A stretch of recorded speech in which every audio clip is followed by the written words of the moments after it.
Hello దోస్తులు, ఏంటి వీళ్ళంతా ఎవరని చూస్తున్నారా? తిను మా అత్తయ్య గాజులు వేయడానికి వచ్చింది. అత్త కోడన్ల బ్యాంగిల్స్ అని. మా మమ్మీ డాడీతోని మాట్లాడంగా మా డాడీ సోప్ తింటున్నాడు. మా అత్తయ్యని అయితే బ్యాంగిల్స్ వేస్తుంది. బ్యాంగిల్స్ అయితే మా అత్తయ్య టూర్కి వెళ్ళినప్పుడు తీసుకొచ్చింది. ఆ బ్యాంగిల్స్ ప్లస్ దేవి బ్యాంగిల్స్ కలిపి వేసింది. మాకైతే చాలా హ్యాపీ ఉంది. ఎందుకు అంటే దేవి బ్యాంగిల్స్ వేసుకున్నందుకు. ఇంకా మా అత్తయ్య నాకు గాజులు చేతిలో పెట్టేసి బ్యాగ్ పెట్టేసడానికి వెళ్ళింది. గాజులు అయితే చాలా బాగున్నాయి. ఎల్లో అండ్ గ్రీన్ కాంబినేషన్ కూడా చాలా బాగుంది అండి. మా అక్క హైదరాబాద్లో ఉంది అని చెప్పేసి మాకైతే లేట్ అయింది బ్యాంగిల్ చేయడానికి. సరేలే, కార్తీక సోమవారం ఉంది కదా, ఆ రోజే మా అక్క హైదరాబాద్ నుంచి వచ్చిందని చెప్పేసి మా అత్తయ్య అయితే వచ్చేసింది బ్యాంగిల్స్ చేయడానికి. ఇక్కడ మా నాన్నమ్మ చూపిస్తుంది నా బ్యాంగిల్స్ ఎలా ఉన్నాయి అని. మా నాన్నమ్మది బ్యాంగిల్ గోల్డ్ కాంబినేషన్. మా నాన్నమ్మ అమ్మమ్మనైతే బ్యాంగిల్స్ చాలా బాగున్నాయని అయితే అన్నారు. బ్యాంగిల్స్ వేసుకున్నట్టయితే కామెంట్ అయితే చేయండి. మా అత్తయ్య ఇక మాకందరికి బొట్టు పెట్టేసి నా హెయిర్ అయితే సెట్ చేసింది. చూసారు కదా, మా అత్తయ్య ఎంత ఫ్రెండ్లీగా ఉంటుంది అనమాట మాతోనైతే. నేను మా చిన్న నానమ్మ అంటే మా తాతయ్య వాళ్ళ తమ్ముడు వైఫ్. అయితే కూర్చుండిపోయాం బొట్టు పెట్టేసి. ఫస్ట్ మా అక్కకే, ఎందుకంటే మా అక్కనే పెద్దది మా ఇంట్లో, అందుకోసమే ఫస్ట్ మా అక్కకి వేసేసిన తర్వాత నాకేస్తాను అన్నది. మధ్యలో మా డాడీ వచ్చిండు, బొట్టు ఎట్టేసుకుండు. మా డాడీని అయితే వెనకకి జరగమని, ఎందుకంటే కెమెరాలో నేను పడా అని చెప్పేసి. మా మమ్మీకి మా నానమ్మకి కూడా తీసుకొచ్చింది బ్యాంగిల్స్, తిప్పుకెళ్ళిండే. లాస్ట్లో ఫొటోస్ కూడా యాడ్ చేస్తాం చూడండి. మా డాడీ అయితే కెమెరాని చూసుకుంటూ నవ్వుతున్నాడు. మా డాడీ కెమెరాకి చెప్పు అందరినీ సబ్స్క్రైబ్ చేసుకోమని అయితే నాకు చెప్తున్నాడు అనమాట. నువ్వు చెప్పు డాడీ అంటే నేను చెప్పా అని అయితే అంటున్నాడు. ఎవరు చేయి పెద్దగా ఉందా అని చెప్పేసి చూసుకుంటున్నాం మేము ఇక్కడ. అంటే ఆ బ్యాంగిల్స్ మా అక్కకే ఎక్కుతలేవు. ఇంకా లాస్ట్ అక్క చూడండి బ్యాంగిల్స్ ఫన్నీగా ఎలా అయిపోయిందో.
ఇక్కడ మా అత్తయ్యకి బొట్టు పెట్టి కట్నం పెట్టేసి కాళ్ళు మొక్కేసామండి.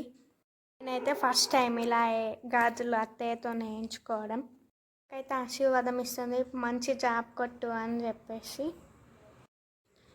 నాకు కూడా మంచి జాబ్ కొట్టు, 10th పాస్గా బాగా మంది సబ్స్క్రైబర్లు చేసుకొని అని అయితే అంటుంది. ప్లీజ్ మీరు కూడా సబ్స్క్రైబ్ అయితే చేసుకోండి, లైక్ అండ్ షేర్ కూడా చేయండి. లాస్ట్లో ఫొటోస్ ఉంటాయి చూడండి, అవి కూడా.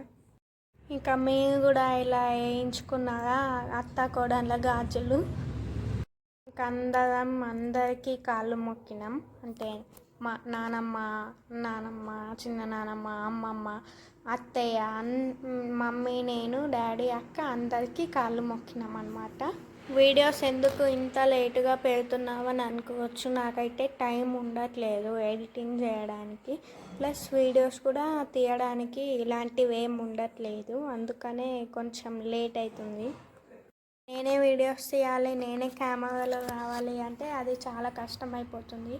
ప్లస్ దాంతోపాటు ఎడిటింగ్ కూడా చాలా ఉంది. అందుకోసమే వీడియోస్ లేటుగానైతే వస్తున్నాయండి. ఏమనుకోకండి వీడియోస్ లేటుగా పెట్టినందుకు. కాకపోతే మన వీడియోస్ చూసిన వాళ్ళు లైక్ అండ్ షేర్, సబ్స్క్రైబ్ అయితే చేస్తలేరు, అది కూడా చేయండి. ఫైనల్లీ మేమైతే ఫొటోస్ తీసి ఎండ్ చేసేసాం. బాయ్ బాయ్ అండి దోస్తులు.